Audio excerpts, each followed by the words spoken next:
ಈಗ ಪ್ರಶ್ನೆ ನೋಡ್ರಿ, ನನಗೆ ನೀವು ಯಾವುದೇ ಪಕ್ಷದ ಜೊತೆ ಬಿಟ್ಟುಕೊಂಡ್ರೆ ನನ್ನ ಸಮಸ್ಯೆ ಇಲ್ಲ. ನೀವು ಒಬ್ಬ ಪಕ್ಷದ ವಕ್ತಾರನ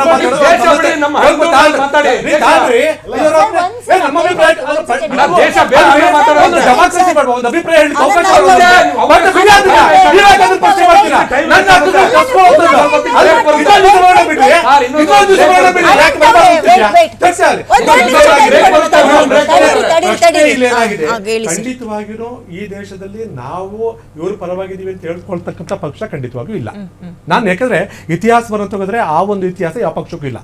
ಇಲ್ಲಿ ಪ್ರಶ್ನೆ ಬಂದಿರತಕ್ಕಂಥದ್ದೇನು, ಆಯಾ ಸಮುದಾಯಗಳು ಅವ್ರ ನೋವುಗಳನ್ನ ಇವತ್ತೊಂದು ದಿವಸ ಚಳವಳಿಗಳ ಮುಖಾಂತರ ಅವರ ಹಕ್ಕುಗಳನ್ನ ಮತ್ತೆ ಬರಬೇಕಾಗಿರ್ತಕ್ಕಂಥ ಸವಲತ್ತುಗಳನ್ನು ಪಡೆದಿದೆಯೋ ಹೊರತು ಇತಿಹಾಸ ತೆಗೆದ್ರೆ ಎಲ್ಲೂ ಸಹ ವಾಲಂಟಿಯರ್ ಬಂದು ಕೊಟ್ಟಿರ್ತಕ್ಕಂಥದ್ದು ಇಲ್ಲ. ಇಲ್ಲಿ ತೆಗಿರಿಬೇಕಾದ್ರೆ ಯಾವ್ದನ್ನಾರು ತೆಗಿರಿ. ಸೊ ಈಗ ನಾನು ಅದನ್ನೇ ಪ್ರಶ್ನೆ ಮಾಡ್ತಿರ್ತಕ್ಕಂಥದ್ದು, ನಿಮಗೆ ಈಗೆಲ್ಲ ಇದೆ, ನಾವು ಅವ್ರ ಪರವಾಗಿ ಈಗೆಲ್ಲ ನೀವು ಘೋಷಣೆಗಳು ಮಾಡ್ಕೊಂಡ್ಬರ್ತೀರಲ್ಲ, ನೀವು ಯಾವತ್ತಿದ್ರೆ ಇದ್ದಿದ್ರೆ 30 ವರ್ಷ 35 ವರ್ಷ ಇವ್ರು ಯಾಕೆ ಹೋರಾಟ ಮಾಡಬೇಕಾಗಿತ್ತು? ಪ್ರಶ್ನೆ ಬರ್ತಕ್ಕಂಥದ್ದು ಇಲ್ಲಿ. ಹಾಗಾಗಿ ಅಲ್ಲ, ಸ್ವಲ್ಪ ಕಂಪ್ಲೇಂಟ್ ನೋಡಿ, ಬಿಡ್ಲಿಲ್ಲ ಅವರು ಬಿಡಲ್ಲ, ನೀವು ಬಿಡಲ್ಲ ಅಂದ್ರೆ ಮತ್ತೆ ಯಾಕೆ ಬರ್ಬೇಕು? ಈಗ ನಿಮ್ ತರ ನಾನು ಹೆಂಡತಿ ಮಕ್ಕಳು ಮನೆ ಬಿಟ್ಟು ನಾನು ಎಲ್ಲ ಕೆಲಸ ಟೈಮ್ ವೇಸ್ಟ್ ಮಾಡ್ಕೊಂಡು ನಾನು ಬಂದಿರ್ತೇನೆ.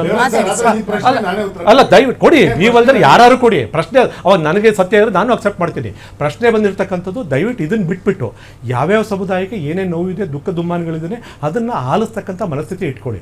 ಆ ತರವಾಗಿ ಇವತ್ತಿನ ದಿವಸ 35 ವರ್ಷದ ಸುದೀರ್ಘ ಹೋರಾಟದಲ್ಲಿ ಭಾಗವಹಿಸಿರ್ತಕ್ಕಂಥ ಸಮುದಾಯವನ್ನ ಇವತ್ತು ನನಗೆ ಸ್ನೇಹಿತರು ಹೇಳ್ತಾ ಇದ್ರು, ಇವತ್ತೇನು ಅಲೆಮಾರಿ ಸಮುದಾಯಗಳು ಆ ಒಂದು ವರ್ಗ ಸಿಗಲ್ಲ, ಬಿಂದುಗಳನ್ನ ಐಡೆಂಟಿಫೈ ಮಾಡಲಿಕ್ಕೆ ಇಲ್ಲ. ಖಂಡಿತವಾಗಿ ಅವಕಾಶ ಇದೆ. ಯಾಕೆಂತಂದರೆ ಇವತ್ತಿನ ದಿವಸ ಕ್ಲಾಸ್ 4 ಎಂಪ್ಲಾಯ್ಸ್, ಒಂದು ಸಲ ಒಬ್ಬ ವ್ಯಕ್ತಿ ಕ್ಲಾಸ್ 4 ಎಂಪ್ಲಾಯ್ ಸಿಕ್ಕರೆ ಮನೆಗಳು ಕೊಡೋದ್ರಲ್ಲಿದೆ, ಕಾಂಟ್ರಾಕ್ಟ್ ಕೊಡೋದ್ರಲ್ಲಿ ನಿಮಗೆ ಎಜುಕೇಷನ್ ಬೇಕಾಗಿಲ್ಲ.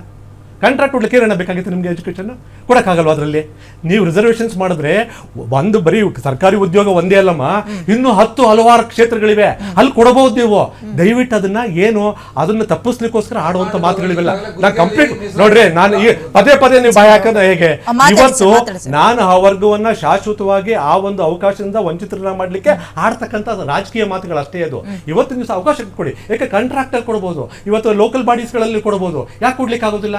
ಸೊ ನೀವು ಎಜುಕೇಶನ್ ಅಲ್ಲಿ ಇವತ್ತೊಂದು ದಿವಸ ಇವತ್ತು ಪ್ರಾರಂಭ ಮಾಡಿ. ಒಂದೇ ನಿಮಿಷದಲ್ಲಿ ಉತ್ತರ ಕೊಟ್ಬಿಡಿ ಸರ್. ನಿಖಿತ್ ಅವರೇ, ಲಾಸ್ಟ್ ಮಿನಿಟ್. ಅವ್ರು ಕೇಳಿದ್ರು 30 ವರ್ಷದಿಂದ ಹೋರಾಟ ಮಾಡೋದಕ್ಕೆ ಕಾಂಗ್ರೆಸ್ ಕಾರಣ, ನೀವೇನ್ ಮಾಡ್ತಿದ್ರಿ? ಯಾಕೆ ಈ 30 ವರ್ಷದಲ್ಲಿ ದೇವೇಗೌಡರು ಇಲ್ಲಿ ಮುಖ್ಯಮಂತ್ರಿಗಳಾಗಿರ್ಲಿಲ್ವಾ? ಈ 30 ವರ್ಷದಲ್ಲಿ ದೇವೇಗೌಡರು ಪ್ರಧಾನಮಂತ್ರಿಗಳಾಗಿರ್ಲಿಲ್ವಾ? ಜನತಾದಳದ ಕುಮಾರಸ್ವಾಮಿ ಅವರು ಮುಖ್ಯಮಂತ್ರಿ ಆಗಿರ್ಲಿಲ್ವಾ? ನಿಮ್ಮ ಇಡೀ ಜನತಾ ಪರಿವಾರ ಕರ್ನಾಟಕ ರಾಜ್ಯದಲ್ಲಿ 30 ವರ್ಷದಲ್ಲಿ ಆಳ್ವಿಕೆ ಮಾಡಿಲ್ವಾ? ಭಾಜಪ ಅವರು ಆಳ್ವಿಕೆ ಮಾಡ್ಲಿಲ್ವಾ? ಇಷ್ಟೆಲ್ಲ ಆದ್ಮೇಲೂ ಕೂಡ ತಾಯಿ ಹೃದಯ ಇದ್ದಿದ್ರಿಂದಲೇ, ಕಾಂಗ್ರೆಸ್ನವ್ರು ಇದ್ದಿದ್ರಿಂದಲೇ ಅವತ್ತು ಅಂಬೇಡ್ಕರ್ ಅವರು ಬರೆದಂತ ಸಂವಿಧಾನಕ್ಕೆ ಈ ಮಟ್ಟದ ಮನ್ನಣೆ ಸಿಕ್ಕಿದ್ದು. ಆ ಸಂವಿಧಾನವನ್ನು ಒಪ್ಪಿಕೊಂಡಿದ್ದು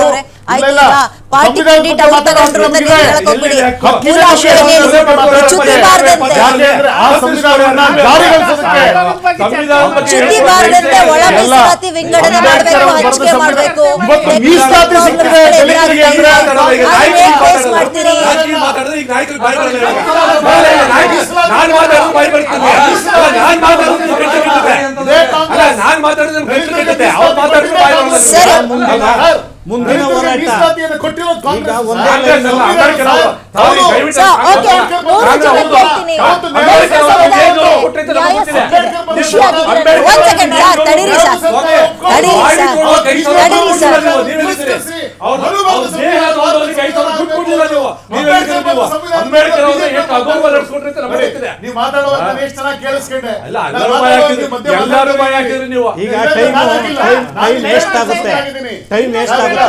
ದಯವಿಟ್ಟು ಅಂಬೇಡ್ಕರ್ ಬರೆದ ಸಂವಿಧಾನವನ್ನ ಕಾಂಗ್ರೆಸ್ ಒಪ್ಕೊಳ್ಳುತ್ತೆ. ಸರಿ, ಆಯ್ತು ಬಿಡಿ ಸರ್.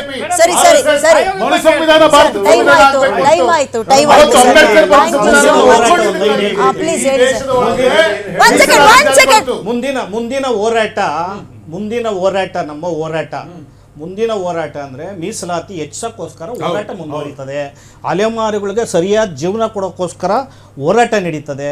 ಮತ್ತು ಈಗ ಮಾಡಿದಾರಲ್ಲ 665 ಇದನ್ನು ಸರಿಯಾದ ರೀತಿಯಲ್ಲಿ ಜಾರಿ ಮಾಡೋದಕ್ಕೆ ಹೋರಾಟ ನಡೀತದೆ. ಓಕೆ, ಕಾಂಗ್ರೆಸ್ ಅದೆಲ್ಲದಕ್ಕೂ ರೆಡಿ ಆಗಿರಬೇಕು ಆ ಹೋರಾಟಗಳನ್ನ ಎದುರಿಸೋಕೆ. ರೆಡಿ ಇರಬೇಕು. ಈ ದೇಶದ ಅತ್ಯಂತ ದುರ್ಬಲ ಜೇನ್ ಕೂಡಿಗೆ ವರ್ಗಗಳಿಗೆ ಕಲ್ಲೊಡೆದಿದ್ದು ನ್ಯಾಯ ಅವರೆಲ್ಲ ಕೊಡ್ಲಿಕ್ಕೆ ಬಿಜೆಪಿ ಸದಾ ಅವರೆಲ್ಲ ಸರ್, ಈಗ ಹೊಡೆದಿರೋದು ನೀವು. ಇಲ್ಲ, ಅದನ್ನ ನಾವು ಸರಿಯಾಗಿ ಕಲ್ಲೊಡೆದಿಲ್ಲ. ನಿಭಾಯಿಸುವಂತಹ ಕೆಲಸ ಇವತ್ತು ಮಾಡ್ಬೇಕೀಗ. ನೋಡಿಯಮ್ಮ, ಟೆಕ್ನಿಕಲ್ ಪ್ರಾಬ್ಲಮ್ಸ್ ಗಳನ್ನ ಸಾಲ್ವ್ ಮಾಡಬೇಕು. ನಿಮ್ಮ ಮಾತಿಗೆ ನಾನೊಂದು ಸ್ಪಷ್ಟನೆ ಕೊಡ್ತೀನಿ. Please. ಇವತ್ತು ಇಡೀ ದಲಿತ ವರ್ಗ 35 ವರ್ಷಗಳಿಂದ ಏನು ಹೋರಾಟ ಮಾಡ್ತಿದ್ರು ಅವ್ರು ಸಂಭ್ರಮಾಚರಣೆ ಮಾಡ್ತಿದ್ದಾರೆ. ನಾವು ಜೇನುಗೂಡಿಗೆ ಕಲ್ಲೊಡೆದಿಲ್ಲ, ಬದಲಿಗೆ ಆ ಜೇನು ಹುಳುಗಳಿಗೆ ರಕ್ಷಣೆ ಕೊಡುವಂತ ಕೆಲಸ ಮಾಡಿಕೊಡ್ತೀವಿ. ಕಿತ್ಕೊಂಡು ಹೋಗೋ ಪ್ರಯತ್ನ ಪಡ್ತೀರಿ. ಅದು ನಿಮ್ ಕೆಲ್ಸ. Anyway thank you so much sir. ಒಳ ಮೀಸಲಾತಿ ಕುರಿತ ದಶಕಗಳ ಈ ಬೇಡಿಕೆಗೆ ಹೋರಾಟ ಈಡೇರಿಸುವ ಮುಖಾಂತರ ಸಿದ್ದರಾಮಯ್ಯ ಸರ್ಕಾರ ಕ್ರೆಡಿಟ್ ಅನ್ನ ತಗೊಳಕ್ ಮುಂದಾಗಿದೆ. ಅಂಡ್ ಅದನ್ನ ವರ್ಗೀಕರಣ ಕೂಡ ಮಾಡಿದ್ದಾರೆ, ಎಡಗೈಗೆ ಬಲಗೈಗೆ ಸ್ಪೃಶ್ಯರಿಗೆ ಇಷ್ಟಿಷ್ಟು ಅಂತ.